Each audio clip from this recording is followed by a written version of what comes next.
أهمية موضوع الحوار تأتي لأهميتها الاقتصادية والبشرية. هي جهة الدار البيضاء بصفة عامة والمجال الترابي لعمل المحمدية بشكل خاص، ما يعني أن هذا الموضوع يسترعي اهتمام مختلف الفاعلين وجميع المكونات في أكبر جهة، وهو مشروع تصميم التهيئة بصفته وثيقة مرجعية يهدف إلى تحقيق عدة أهداف مرتبطة بالتعمير وتخصيص الأراضي والتراث والطبيعة وضوابط البناءات. اليوم لقاء صحفي بمجلس مدينة المحمدية. ضيف هذا اللقاء رئيس المجلس السيد المفضل محمد، ومعنا الصحفي عبد المجيد البستاني. أول سؤال. Alors pour ce qui préoccupe surtout les habitants, c'est ce que fait le Conseil. On ne parle pas de politique, on parle des actions concrètes. Les actions concrètes sont là. La ville bouge beaucoup mieux qu'avant. On voit des chantiers, et il y a des transformations. Aujourd'hui, est-ce que vous pouvez nous parler, Monsieur le Président, des projets en cours et ceux qui sont programmés pour les prochains mois à venir? De rappeler ce que disait Feu Sa Majesté Hassan II, que Dieu a son âme, parlant d'une information erronée de nos ennemis, en disant que nous faisons de la formation, eux font de la propagande.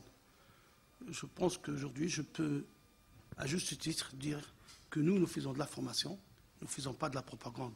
Nous sommes responsables d'une ville et nous devons répondre. Bien sûr, les problèmes sont importants à tous les niveaux. Et par conséquent, nous, depuis 3 ans, nous essayons de remonter la pente. Parlons des projets en cours. Je dirais qu'il y a beaucoup de projets. L'important, c'est que nous avons trouvé des projets inachevés, des décennies qui ont été bloqués pour des raisons quelconques, des raisons qui ne sont pas dans l'intérêt de la ville de Mohammedia. Les projets, comme je pourrais dire, qui sont en cours, qui sont en futur d'achèvement, je parlais du plan portugais, dont le conseil municipal a alloué 15 millions de dirhams, milliards de centimes. Je parlerai aussi de Qsba, qui sont en cours. Le Qsba qui est en train de se rajeunir autour de la mosquée Jamal Biad. Je parlais aussi de problèmes réglés de la salle couverte, qui a été réglé et l'entreprise a quitté, et que maintenant nous allons pouvoir relancer le marché, Inch'Allah. Je parlais aussi de la piste cyclable qui viendra du Golfe en allant par Stade el-Bachir, qui pourra faire des kilomètres où les gens pourront marcher à pied ou en vélo. Je parlerai de certains projets Jam Saada.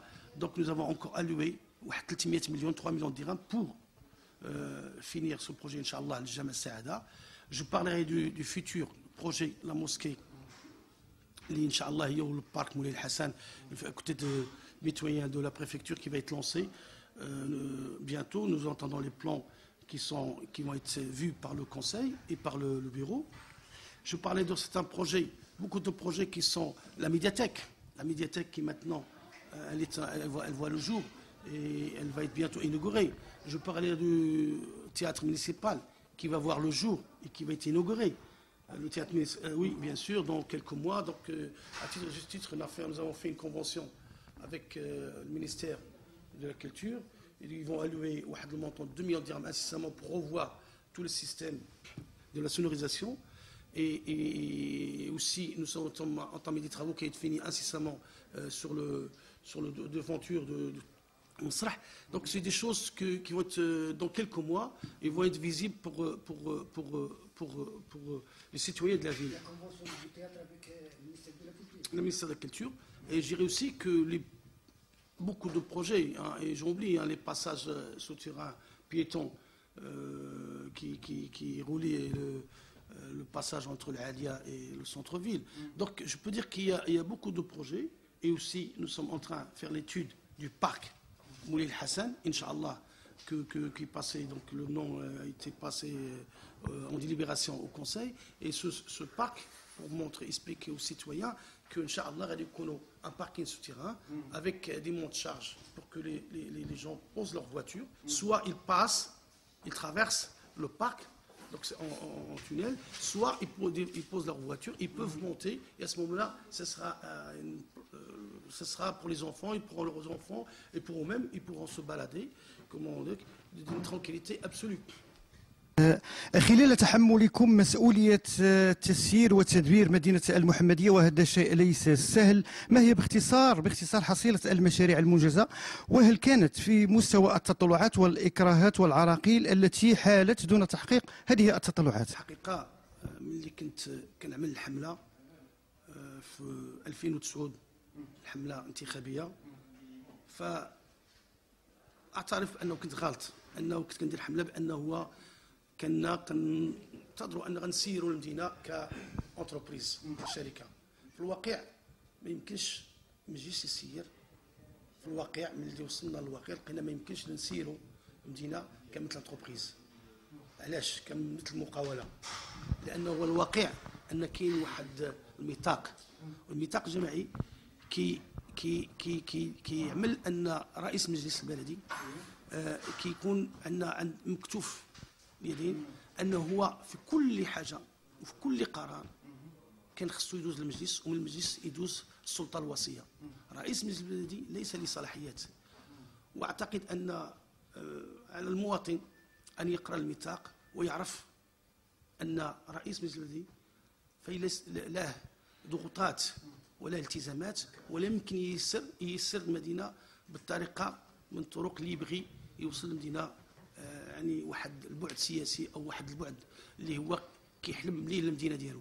اذا خص المواطن يعرف ان لنا وصايه، وان اليوم ملي كناخذوا قرار ديال المشروع، مثلا يكون واحد الفائض في 2013 غيكون مثلا ان شاء الله فائض، فالوقت اللي كناخذوا مشروع نتفقوا عليه في المكتب خصنا ندوزوه في الدوره. من بعد الدوره كاين واحد العداد ديال الاجراءات، مساطير، وهذه المساطير كتطلب عام وعام ونص، فالمواطن عليه ان يفكر ان عام ونص باش يبان المشروع. كذلك انا كنقول للمواطن ان مشاريع كثيره ولكن مع الاسف خصها الوقت. وكاع يعلم ان في 2009 الميزانيه كانت عندنا 2000 درهم ديال الفائض، فاليوم الحمد لله ان اليوم ميزانيه من 11 مليار، حنا واصلين اعتقد الميزانيه ديال هاد السنه ديال 2013 22 مليار 22 مليار تقريبا. La question, vous avez déjà répondu à la deuxième question, nous allons à la troisième. Le budget alloué au Conseil de la ville permet-il de réaliser des projets de développement? Votre question est très importante. Votre question, si vous savez, est importante parce que c'est ça que le citoyen doit savoir. Alors, il doit chercher à savoir. Le reflet du budget nous reflète que l'assiette fiscale de la ville. Or, pour pouvoir avoir un budget conséquent, il faut pouvoir avoir une fiscalité élargie de la ville, de pouvoir avoir une entrée d'argent. On ne peut pas avoir un budget sans une réalité. Le budget, c'est la réalité de la ville. Une fois que vous avez le budget, vous pouvez, avec un budget, vous pouvez le programmer.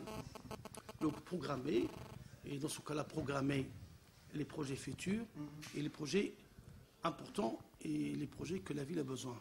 Vous dites que le budget est que l'assiette fiscale de la ville. Pourtant, le conseil municipal a fait des efforts, mais il y a certaines tares qui n'ont pas été prises en considération pour renflouer les ressources du conseil. Par exemple, il y a une anarchie au niveau de l'affichage publicitaire, il y a une anarchie au niveau de l'occupation du domaine public, il y a beaucoup d'anarchie qui privent le conseil de beaucoup d'entrées. Alors, M. Boussani, c'est des hommes comme vous qu'on devrait avoir dans le conseil parce que vous vraiment mettez les points sur les i. Et je vous remercie. D'ailleurs, vous me ramenez au dernier conseil, enfin à la dernière délibération, et vous constaterez qu'il y a deux points importants. Aoulen, nous avons pris une décision sur la publicité. Nous avons élargi la possibilité d'affichage et qui va donner va faire des rentrées d'argent importantes pour la ville de Mohammedia. Donc, nous ne sommes plus victimes. C'est-à-dire l'affichage, aujourd'hui, on a donné l'aval à toutes les sociétés de communication pour qu'ils puissent se missionner. Donc, c'est déjà un point.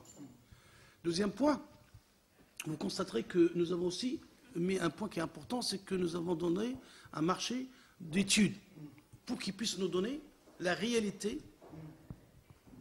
fiscale de la ville de Mohammedia. Ça veut dire que cette société qui prendra le marché, elle va nous donner tous les terrains nus, elle va nous donner tous les magasins, tous les commerces, tout ce qui peut nous faire augmenter les rentrées d'argent de la ville de Mohammedia. Et plus que ça, nous avons commencé déjà. Ça fait déjà 3 mois que nous avons une équipe qui tourne tous les terrains non construits. Et il y a une équipe qui travaille en écrivant à ses propriétaires pour honorer leur dû. Donc ça veut dire que nous avons commencé. Peut-être tardivement, mais sûrement. Donc nous avons aussi écrit à l'agence urbaine pour qu'elle nous donne une photo. Une taxe pour les terrains non bâtis, une taxe municipale. Alors, à cette heure de jour, nous avons dit notre arrivée, nous avons revu à la hausse les impôts reflétant la TNP qui était dérisoire et qu'aujourd'hui, je pense que c'est à 20 dirhams, je pense, annuels. Les TNP, on a été revu à la hausse, toutes les recettes, qui concernent la ville ont été revues à la hausse. نعود إلى تصميم تهيئة. إذن كيف جاء تصميم تهيئة الجماعة الحضرية لمدينة المحمدية؟ وهل تحققت جميع الضمانات والاحترازات في إعداد هذا التصميم من حيث مبادئ تكافؤ الفرص والمقاربة التشاركية التي أقرها الدستور الجديد؟ المسألة ديال بلان داميناجمون هو خص المواطن أو المستثمر أو كما كان الحال خص الناس تعرف أنه هو ماشي من اختصاصات ديال الجامعة مع الأسف. وهذا هو اللي خص الانسان يرجع للميثاق ان الميثاق حنا كبرلماني غنطلبوا التعديل ديالو وكما جاء في الخطاب صاحب الجلاله لنا في مارس كيقول بانه هو ما غتبقاش وصيه على المجالس. دونك نتفقوا لو بلون داميناجمون راه لاجونس اوربين الوكاله الحضريه هي اللي عندها هي لوردوناتور هي اللي الاختصاص ديالها على حساب القوانين اللي كاين في الأوربانيزم. حنا توصلنا ك استشاره منا ولكن قمنا بالعمل ديالنا لانه هو هذيك المراحل كلها اللي كانت مع الوكاله الحضريه عطيناهم ملاحظات وكثر من هذا الشيء في الكلمه ديالي قلت لهم الله يخليكم راه لي زيكيبمون ولا اللي بغيت ديروا ولا لي سباس فير الله يخليكم راه كاين اراضي ديال الدوله وهذا ما تقيسوش ديال الخواص لانه هذاك السيد عنده واحد الارض ديالو كيتسنى فيها الخير الى اخره. هذا السيد ملي كتحطوا شي دوك هذا حنا راه كنا في النهار الاول كنا واضحين مع نفوسنا. Nous avons appris. Il y a deux problèmes en ce qui concerne le plan d'aménagement. Dans toutes les villes du Maroc, le plan d'aménagement a fait l'objet d'un point de presse de la part du président du conseil municipal, à l'exception de la ville de Mohammedia. Toutefois, nous avons assisté à la session, et entre parenthèses, j'ouvre une parenthèse, nous avons une toute petite remarque à formuler en manque de moyens de travail. Les journalistes sont mal placés, nous travaillons dans des conditions difficiles, nous n'avons pas de dossier, cela n'a pas empêché que nous avons fait notre travail. Toujours dans le cadre du plan d'aménagement, j'ai recueilli les impressions de tout le monde, et il est vrai que 190 oppositions 196 de la part des habitants de la ville de Mohammedia contestant certains problèmes de ce plan. Est-ce que le bureau d'études qui a été chargé de finaliser ce projet de développement, ce nouveau plan d'aménagement, a consulté le conseil, les potentialités de la ville, la société civile, les architectes, etc. Éclaircir les choses. Le bureau d'études, c'est l'agence urbaine qui a lancé un marché et qui a choisi le bureau d'études. Ce bureau d'études a été choisi par contrat bien avant notre arrivée. Qu'on soit très clair. Le bureau d'études, le plan d'aménagement a été choisi par contrat bien avant notre arrivée en 2009. Donc c'est-à-dire ils m'ont dit que 2006-2007. Donc un point. Deuxièmement, comme je l'ai précisé tout à l'heure, l'agence urbaine, c'est l'ordinateur. Le bureau d'études, nous avons des relations publiques que quand il y a des commissions. C'est-à-dire la CTL, etc., où il y a tous les services extérieurs. Et en dernier lieu, c'est la délibération quand nous avons reçu effectivement ces plans, nous avons délibéré et aussi délibéré par vote. Mais avant d'arriver là, nous avons, je pense que, comme j'ai dit tout à l'heure, nous allons dans une grande conférence de presse pour la ville, pour les projets, pour tout ce qui concerne la ville de Mohammedia. Une grande conférence de presse avec des visites sur le lieu et répondre à certaines questions. Mais je voulais avant tout qu'en exclusivité, je vous reçois, vous, M. Boustani, à travers vous le matin, qui s'intéresse beaucoup à notre ville et en l'occurrence aussi à Mohammedia Presse.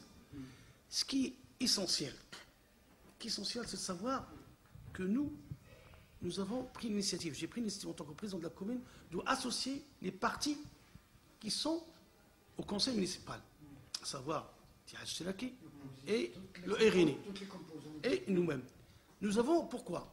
Parce qu'il ne fallait pas laisser dire et sans être. Nous avons dit voilà, venez voir, nous avons un plan, nous négocié. Qu'est-ce que vous voulez qu'on fasse? Et on leur a donné le choix. Et tous, ils ont été unanimes en disant qu'ils allaient le voter, Koulom, sous réserve. Alors les réserves. Effectivement, aujourd'hui, pourquoi? Il fallait positiver pour pouvoir, en plus, pouvoir discuter après sur les problèmes des gens. Aujourd'hui, je peux dire les gens les 196 personnes aux sociétés, aux groupes qui ont inscrit au registre de l'ordonnance, leur dire je peux les défendre. Je peux défendre ceux qui sont défendables. Parce que notre position, elle est forte. La décision, elle était forte. La décision était forte sous réserve. Dans les 196 requêtes, il faut savoir que 133, c'est pour l'esprit d'élévation. Alors que nous avons demandé, et nous allons demander, que le minimum devrait être le 3e étage. Minimum 3e étage. Mais pour quelle raison ces gens de l'agence urbaine ont peur? Il faut pouvoir régulariser la situation. Autrement, c'est l'anarchie. Nous constatons que dans certains quartiers, les gens n'attendent pas une autorisation. Ils le font. Mais pourquoi? Parce que l'administration ne suit pas. Et ça, c'est un problème d'y la charte communale. Si le pouvoir, comme j'ai été voir mon ami, le maire de Dreux, et j'ai vu des projets chez lui, j'ai dit qui c'est qui décide pour l'aménagement? Il dit mais c'est moi. C'est le président, c'est le maire de la ville avec le conseil et ils délibèrent. Ils sont là. De quel, je pense et j'espère que ce sera peut-être le dernier plan d'aménagement aussi, l'agence urbaine qui décidera, mais le futur, ce sera les communes qui décident. Et les communes, s'ils décident, la personne qui me chie qui va عندهم رزقهم حنا اليوم المغاربه عندهم رزقهم باغيين يبنيو بوك ريزون كنحبسوهم هذا سي ان بروبليم كروسيال كي سوبوز في المغرب الناس عندها رزقها يخليهم يبنيو. L'absence d'espace vert, Mohammedia reste confronté à de sérieux problèmes de pollution, notamment atmosphérique. Et là, il s'agit de la santé des citoyens. Qu'a prévu le conseil municipal à ce niveau? Deuxièmement, la problématique de la mobilité à Mohammedia, en l'absence d'un plan de déplacement, l'habitat insalubre, le transport, le vide culturel. Le vide culturel, je pense qu'aujourd'hui, il n'y aura plus de vide culturel, puisque je vous ai dit tout à l'heure que nous avons fait un partenariat, qui est un bon partenariat avec le ministère de la Culture. Donc il y aura la médiathèque, il y aura le Masrah Baladi, il y aura aussi Dar Taqafa. Donc il y aura aussi, ils vont financer des projets à l'intérieur de Qspa, de la musique, etc. À l'instant même, j'ai vu un projet de 1 million 200 000 d'NDH et 1 million, moins quelque chose de la culture. Là, à l'instant, j'ai vu. Donc, il y a des projets. Donc, aujourd'hui, la culture revient au ministère de la Culture qui va le faire en partenariat avec nous, à tout seigneur, tout honneur. Premièrement. Deuxièmement, concernant certains problèmes de la mobilité. La mobilité, aujourd'hui, comme vous savez, Mohammedia fait partie du Grand Casablanca. Il y a un projet qui est en train de se faire de circulation qui va concerner aussi la ville de Mohammedia avec le Grand Casablanca. Et aussi, nous sommes en train de demander pour qu'il y ait un tramway qui arrive, si vous constatez la M6, le boulevard M6, qui va déboucher sur la zone industrielle avec un pont qui va bientôt avoir lieu, c'est Dakhlaf, elle rentre dans la mise à niveau. Et là, on pourra aller jusqu'à le boulevard M6, c'est-à-dire en entrant par Mansouria, vous avez M6 et vous allez jusqu'à Ain Harrouda et rentrer à Casablanca. Donc il y a des nouvelles perspectives qui vont avoir lieu. Bien sûr, ça demande du temps, mais en tout cas, les choses ils vont au bon train. Et nous espérons que bientôt ces problèmes ne se poseront pas pour cette ville qui, effectivement, on assiste depuis quelques années à une circulation intense. Et effectivement, depuis que le pont portugais aussi, qui va voir le jour dans quelques mois, je pense que les choses vont s'améliorer. La pollution, le transport, il va être réglé avec, comme vous le savez, la société qui aujourd'hui, Carlos Transport à Mohammedia, elle est en même temps liée avec le tramway. Donc ça va être bientôt un seul ticket et les gens pourront se déplacer avec le bus de Mohammedia, mais ils pourront avoir leur tramway. Et je dis bien que M6 aussi, le boulevard, on espère qu'il va être programmé le tramway. Ça veut dire que les habitants de Mohammedia pourront aller tranquillement par tramway. La pollution, moi je pense qu'un slogan qui a été dit dans un moment en France, les pollueurs payeurs. Et à mon avis, il y a des sociétés qui devraient payer l'environnement. C'est pas normal qu'il y ait des grandes sociétés, bon, c'est des sociétés nationales qui sont importantes et qui encouragent dans leur perspective industrielle, mais il serait logique et normal qu'ils doivent réaliser, à nous aider à réaliser un environnement beaucoup plus potable pour les habitants. Concernant les espaces verts, vous savez, comme je vous l'ai dit tout à l'heure, le problème, ce n'est pas les espaces verts. Le problème, c'est que nous avons des espaces verts. Mais il faut maintenant trouver une autre solution. La seule solution pour les espaces verts qui existe déjà, c'est de trouver, de déléguer, de trouver des sociétés, de faire un marché annuel, de reconduction tacite, de manière que ces espaces verts qui existent, qui soient pris par des sociétés privées. Et je pense que c'est dans ce côté-là qu'on y va. نعلم أن المجلس البلدي لمدينة المحمدية أبرم عدة اتفاقيات شراكة مع عدد من الدول الأجنبية، الصين، روسيا، فرنسا، إسبانيا، بلجيكا. نبغوا نعرفوا ما حصيلة هذه الاتفاقيات باختصار. أقول ما قال كسرنا هذه الاتفاقيات مع بعض المدن ديال بعض الدول الشقيقة والصديقة ديال بلادنا، هو أن كما قال المرحوم حسن الثاني أن السياسة كمثل الفلاحة، كاين مراحل ديال الفلاحه معروفين، والانسان ملي كيدير الواجب ديالو من بعد الحرث كيدير الزريعه، ومن بعد الزريعه كيتسنى الشتاء، ومن بعد ان شاء الله كتكون الخير. احنا اللي علينا درنا اتفاقيات مع بعض المدن اللي هي بدات كتعطي الثمار ديالها. نعطي مثال بانه روسيا نوغيسك اليوم اللهم لك الحمد كاين واحد تبادل في الوليدات بعدا، ولاو بلادهم كيجوا عندنا وحنا الوليدات ديالنا كيمشيو عندهم. كذلك غادي يعطونا واحد غيساهموا في واحد الجيراتوار اللي غادي يسميوه تما ديال الاسباس فير ديالهم غادي يسميوه. كذلك غيساهموا منها في بعض المنشآت. مدينة درو لانه دابا الان راني كنت في مدينة درو، دابا مشاو تقنيين ومشاو مستشارين التقني، باقي الان سي خالد المجلس البلدي مشى، راه هو الان تما كياخذ التكوين ديالو، وغادي يكون عدد ديال الناس من الميدياتيك، من المسرح، من دار الثقافه اللي غادي يمشيو. دونك صافي هي بدات داو بعض الاتفاقيات اللي بدات ولاو كان واجدين وكنتعاملوا مع هذه المدن.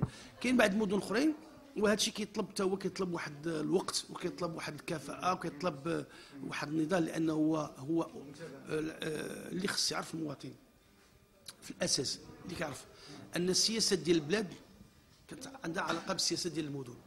حنا السياسه ديال مدينه محمديه اولا ولا كيعرفوها في فرنسا، في البرازيل، في الصين. ثانيا هذه علاقات اللي يمكن كتبدا من لا باز، ان علاقتنا مع المدن كيبينوا لهم كنهضروا لهم على المسائل اللي كتهم بلادنا، وكذلك كنهضروا على القضيه الوطنيه على الصحراء، كنفهموا بان هذيك بلادنا وهذيك الاعداء ديالنا. اذا هذه علاقات اللي هي كتاخذ واحد الوقت ديالها، وكيولي واحد لي شونز. يعني يمكن دابا الناس يمشيو لهذا، راه كانت واحد الزياره ناجحه اللي كنا مشينا لروسيا في نوغيسك، وكانت واحد ديفيلي والى اخره. دابا ربنا يعطيكم هذاك السيدي. دونك كما كان الحال احنا اللي مهم راه حنا كنحاولوا كنعملوا والكمال لله سبحانه وتعالى. L'état de certains bureaux de l'état civil nécessite des réaménagements et l'équipement en informatique pour mieux servir les citoyens. Qu'avez-vous prévu à ce niveau, surtout que quand une personne se présente pour un extrait d'acte de naissance urgent et qu'il habite Ouarzazate, vous voyez, il faut alors qu'à côté, Aïn Harouda est informatisé. Dernière question, un mot sur la formation du personnel. La formation est importante. Et sur les ressources humaines. On a sur la formation. Concernant les administrations de la ville, il y a un projet. On a passé au dernier conseil un montant important. On attend l'approbation pour reprendre ces administrations. Donc en tout cas, dans quelques jours ou quelques semaines, le projet va avoir lieu. Donc ils vont reprendre les administrations, l'islahat, de reprendre exactement. Donc en tout cas, le montant là, qu'on attend, comme je l'ai dit tout à l'heure, donc qu'il y a une approbation, elle doit avoir lieu. Le montant doit être autour de 2 millions de dirhams, je pense. Il a plus, autour de 2 millions de dirhams. Les aménagements qui fait le masrah, qui fait les arrondissements de Zakatsos, service de plan. Donc, exactement. Là, elle a nagé. En même temps, on va refaire. Il y a aussi de l'informatique pour le travail des employés. Concernant l'état civil, on a été bloqué. Nous avions prévu ce programme-là où le ministère de l'Intérieur, il se prépare à investir dans ce. Donc, je pense au niveau national, c'est pour ça que nous avons été bloqués et nous n'avons pas investi nous-mêmes. Donc nous attendons du ministère de l'Intérieur mais ce qui est sûr, c'est que les administrations, peinture, construction, tous les éléments qui manquent à ces administrations, ils vont être revus de manière le plus tôt possible. Qui prend un autre point. Alors le problème des ressources humaines, c'est un problème essentiel. Moi je ne dirais pas formation. La formation est importante parce que la formation, comme on dit en France, la formation continue. Elle est très importante. Mais malheureusement aujourd'hui, le problème se pose cruellement. Et ça je lance au ministère de l'Intérieur. Nous avons fait des écrits pour leur demander de prendre en compte les ressources humaines Mohammedia. Aujourd'hui Mohammedia, malheureusement avec tous les gens qui sont partis pour la retraite, elle se trouve décapitée. L'administration de la ville de Mohammedia est décapitée. Avec les gens dont je salue, qui étaient des gens, qui étaient des anciens, et qui avaient une bonne formation. Malheureusement, ils sont partis. Et comme on ne peut plus renouveler, renouveler les ressources humaines, nous avons un problème. Effectivement, nous avons entamé des formations continues, mais ce n'est pas suffisant. Aujourd'hui, le problème cruel d'une ville comme Mohammedia, c'est les ressources humaines. Donc nous espérons que nous avons fait un écrit en demandant à l'intérieur de faire la même chose qu'ils ont fait à Casablanca, de structurer et de nous mettre un tableau de bord et une feuille de route. On attend toujours. كلمة لساكنة مدينة المحمدية. ساكنة المدينة المحمدية كنوصل لهم السلام وكنقول لهم بأنه المصلحة الوحيدة اللي عندي هو مصلحة المدينة، لا أقل لا أكثر. حنا هنا باش المدة اللي حنا فيها حتى آخر دقيقة غادي نبقاو لمصلحة ساكنة المحمدية، وهما كنعرفوا الكثير أن ليس لي مصلحة نهائيا إلا مصلحة الجميع. بطبيعة الحال عندي حلم كبير أن في هذا الوقت اللي حنا فيه كمجلس وكأغلبية نحققوا بعض الأحلام، واللي نقول لهم بأنه العمل رحنا مجندين لأنه هذه مدينتنا وهذه بلادنا، وكذلك أن نبشرهم بالخير أن مشاريع أخرى إن شاء الله غتكون، وأن الميزانية كل سنة راه الحمد لله كتزاد كل سنة، وإن شاء الله الميزانية المقبلة يكون فيها الخير. وشكرا.